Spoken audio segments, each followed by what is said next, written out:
welcome back to the Tough Questions, everybody. Today's tough question, why don't we get toys in our cereal anymore? I mean, come on. When we were kids, like every cereal had a toy in it. Wait. A lot of cool stuff. Wait. I've gotten somewhat of a toy. Right here? No, I think it was in a Cheerio box once. Oh, yeah. One time I got like a spoon. It was a frozen spoon. I guess that's kind of cool. But one in every 100 boxes, 100? One in every 100 boxes of cereal. How much cereal do you eat, bro? Those are poor odds. I eat a lot of cereal, which is, I suppose, why I'm most disappointed in not ever getting toys anymore. Ah, dummies. Anyway. Oh, jeez. We're playing Katamari. Holy shit. Yeah. I'm so excited. I don't know what's going on, but it I looks know you don't. Stupid. It's so awesome. I hate you so much. This game is going to be awesome. You're going to love it by the time we're done. Okay, so I feel like the gist of it is to gather things Gather. because they look like they're getting gathered. The whole purpose of this game is to roll over stuff and get bigger. So that way, For real? don't make it weird. Oh, you're picking up the puzzle pieces now. Oh, jeez. So, Well, you're definitely bigger. I'm getting there. That's what she said. Oh, the dash. So you're getting the bigger. dash. Now you can get the yellow ones. dash. You got little motors. No, There's go like back. Little There we go. Mohawk on that. There we go. What is that? Another ball trying to get you? It could be. Go I'm get not it. I'm not gonna go anywhere near it. Oh, it's just spinning around. Go Ooh. get it. You got some faces? I will get it. Seems weird. I know. Jared. Don't worry. Yeah. What are we talking about today? I'm so involved in the game. I'm like, screw psychology, screw therapy, all of this stuff. Let's play Katamari and talk about it. So we're going to talk about narrative therapy, and then that's going to lead into externalizing problems. But we have to explain like what narrative therapy is and kind of the aspects of that, because if not, I feel like we're going to confuse some people. Cool. I kind of know what it is because narration, that's a story. I'm assuming it's based on storytelling. It does have to do with stories. So narrative is essentially examines and looks at and has therapeutic conversations about people's identities and the stories we tell about ourselves and others. That's probably like my favorite quote is be careful or be wary the stories you tell about yourself and others tell about you, because they might become you. I really dig that because it's very true, you know? Oh, it's asking me to Prince Hop. Sorry. There we go. Prince Hop, baby. Dang, I was way up there. I know. This is a lot bigger than I expected. And so That's what she said? what happens is that narrative looked at identities and the stories we tell, but some stories that we tell about ourselves are not preferred. You know, Right. They're problematic and they're problem saturated and totalizing, you know. And so what narrative therapists do is they have conversations with you and they listen to the stories that you tell about yourself. And then they look at the stories that are problematic and then, of course, ask you to reflect and kind of analyze on those aspects and see if there's any counter stories, any disagreements with how you're labeling yourself. Right. That was a lot of word vomit. You still follow? You still following me? So to be fair, we had a conversation about this earlier, and if you guys want to know, I had a disagreement that we have since cleared up about the totalizing, because, for example, we were saying if you commit a crime, you are a criminal, and I said, of course you are, because that's what obviously the dictionary says you're a criminal, and the point that we're trying to get across here is not that what the word means, but what the word is doing to you. Yeah. So the point of it is to analyze how saying I am a criminal makes me, for lack of a better term, become a criminal. Exactly. Yeah. It changes your thinking, because then you assume that, oh, well, if everyone says I'm a criminal and I believe that I'm a criminal, Right. screw this Prince Hop, dude. Yeah. It does not work at all. Regardless of if you are, according to whatever, the dictionary or the judge or the law books, regardless if that is actually the term that you are a criminal, is not what we are trying to portray. And I was confused about that because I'm like, okay, if you break the law, you're a criminal. I don't understand why you're trying to tell me that I'm not a criminal. Right. So what Garrett's talking about, just to be specific here, is about externalizing problems or problem identities. So when he says you're not a criminal, that's kind of what narrative therapists will say. It's not you are a criminal. You just so happen to be at the wrong place at the wrong time. So it disagrees with your thought process and your idea of who you are. Yeah. Okay. You don't have to keep doing criminal activity just because someone says you're a criminal. And in telling someone they are a criminal might make them think that yes, they do. Right. And what you're saying is narrative therapists will try and take that label criminal off of you, so you as an individual can understand that you are doing other things that are not criminally or are not that behavior. That behavior. Yeah. Words, things, stuff. But no, it works with all aspects too. Like even in like the more like seriousness of like mental disorders and such, like schizophrenia. Like narrative therapists believe that the problem is not the problem. The problem's the problem. The person is not the problem. I had that kind of backwards there for a second. I'm sorry, Robo King. I'm trying to talk about narrative. He's trying to tell you his story. Right. He's like, analyze surroundings. All right. Awesome. I like how that goes. But when you say to yourself, I'm a schizophrenic, that's totalizing. That affects how you think. That's how you interact. It just affects everything. And so narrative therapists will go into it and say, you're not someone you're not a schizophrenic. You're someone who battles with auditory voices. You're someone who battles with voices on a daily basis, which in some people's minds might be cool. Like, what if you went to battle every day? You know, like that kind of can promote something. Maybe. That sounds exhausting, though. I don't know where I'm supposed to go. Maybe this one? Pick one. I'm going. Start rolling your little ball around. Katamari Forever? Katamari Forever? New. This one. This is the one I want. So how are you supposed to externalize being a schizophrenic if that's something?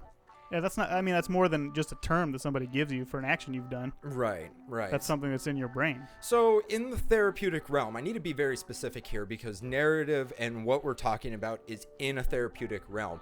If you have no problem, like I hate to promote this type of thinking, but if to go back to we were talking about the criminal, if you believe you're a criminal and you have no problem being a criminal and that doesn't bother you at all and you're not resisting that, then you're not going to go to therapy for that. So these are within therapeutic interventions. So whenever someone comes to a narrative therapist, the big thing about narrative is the words and the power that words have and who and what says and states those words. I'm going to run over so much sushi. Right. In order to change the way you're thinking, because as we discussed earlier, therapy that's what it is. Right. To change the way you're thinking. Right. Essentially a bunch of therapy is either to change the way you're thinking or do self-reflection and analyzing of the aspects of your life and whether or not you agree with them. And so when you externalize problems, you hold it out in a really specific light that's away from you. I don't know what this is. Oh, jeez. Object detected. Oh, man. I think it's just sucking up a bunch of stuff. Where are you right now? Dude, I am at a sushi restaurant. Oh. I feel like you already said that. I told you I was going to eat all the sushi or pick up all the sushi. Look for sake. It'll be more fun. It might be more fun.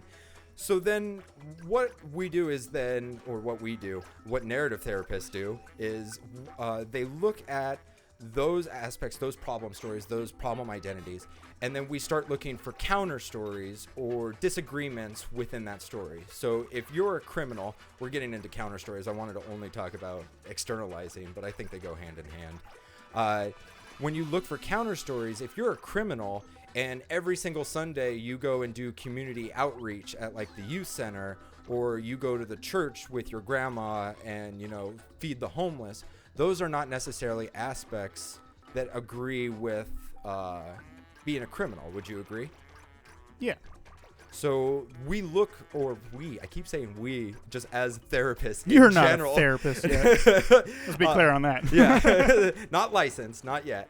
But they essentially look for those aspects and then try and promote those ways of thinking or those ideals, because then you're going to associate more with that counter story. I need to live your life more often on the positive things you're doing than the negative things you're doing. Right, exactly.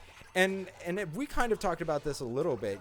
You can be labeled as a as a criminal by doing one criminal or one act. Like, you get arrested once and you can be labeled as a criminal, and that's horribly totalizing. Like, that's consuming, man. Could you imagine being like a 15-year-old kid and getting arrested and being labeled as a criminal? It's like, what? I was just trying to steal food for my family. You know, we kind of talked about this, and everyone assumes that you're a shoplifter and you're a criminal. So that even if you're just making a mistake when you're, I mean, we'll just say kids because everybody makes mistakes. Everyone makes mistakes. Say you don't. I mean, I'm a kid. I'm just doing some crazy stuff. Other people are doing it, and I get in trouble for stealing a T-shirt from Hot Topic or whatever. Right, exactly. Like, and then all of a sudden you're a criminal, and they're like, you got it on your record, and then you got that record of saying you're a criminal, so you just assume your whole life is going to be criminal now. Right. And obviously that's a bit of a stretch, but I mean, it makes a point. Right. And like, you can externalize. The thing is, we externalize problems. Oh, we're done with the level. Shucks. Time's up. Oh, man. But you can externalize the problems. You never want to externalize the good things in life because you want to internalize those. Yeah. You know, like, if I'm a good person, I want to internalize that. If I think I'm a shitty person, then I don't want to internalize that. I'm going to externalize that. So. Well, yeah, and the whole point of what we're doing is to be more positively productive. Right, exactly. Clearly, you don't want to take away the things that are making you feel good. Right. I suppose that's a different kind of therapy if you're starting to do that. We'll talk about all sorts of types of therapy, though. What is going on? Not sure. I'm surprised. Nothing I do ever works. I can't read good.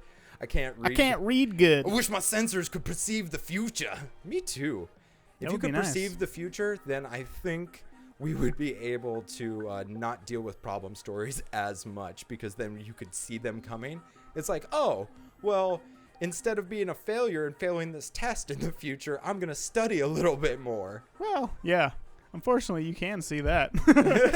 Like, I am probably not going to pass that test if I don't study for it. Right, right. But, I mean, like, it's all how you just word yourself, you know? Like, just don't internalize those aspects. Like, if you're like, oh, I'm stupid, you're not a stupid person. You potentially are someone who's trying to find the right way for you to learn.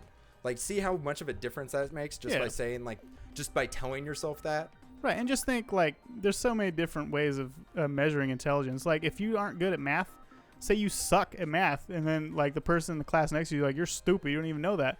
But then you can blow them out of the water, say, when you're, like, drawing something. Or you're, like, an amazing artist, and then all of a sudden you have amazing talent in one class, but you're stupid in another. Right, exactly. You know? and that's a counter story right there. You know, a narrative therapist will ask you, do you feel stupid in all of your classes, or is there anywhere that you don't have the feeling of stupid, because we're externalizing, you know? Right. And you're like, well, you know, whenever I draw, I'm like the best in my class. And it's like, well, then you're not stupid, you know? Like, the whole idea of essentially intelligence in that aspect is really subjective. Especially. Well, yeah. But, you know, it's just how you word yourself, you know, how you story yourself. Again, I just go right back to the beginning. Like, be wary of the stories you tell about yourself and others that tell about you, because those stories truly do become you. You know, whether or not you like it or not, you can be totalized by those aspects. Yeah. I mean, yeah, that's just what it is. That's what we do. Always roll big. Don't you worry, Robo. Roll big or roll home. That's what I always say. Like in a duel. Roll hard to the rock. Like Maximum Overdrive, roll hard. I guess. I didn't know if you were gonna pick up on that reference. Oh, jeez, a dangle. Dude, he looks like he's dangling too. What is he dangling? Oh, dangle is the. Oh, okay. It's a little. I guess you can turn it into a star. Don't make fun of my little fella smallness. down there. I make up for my shortness with my not appropriateness at this moment. With my vulgarity. Let's. I think that's probably about a good time to stop. Oh, geez. All right, cool. Like and comment if you enjoy what we're doing. Do the same. If you don't enjoy what we're doing, we want to hear what everyone thinks. And as always, be sure to comment if you want to hear about anything in particular. Come back for more questions. Bye. See y'all.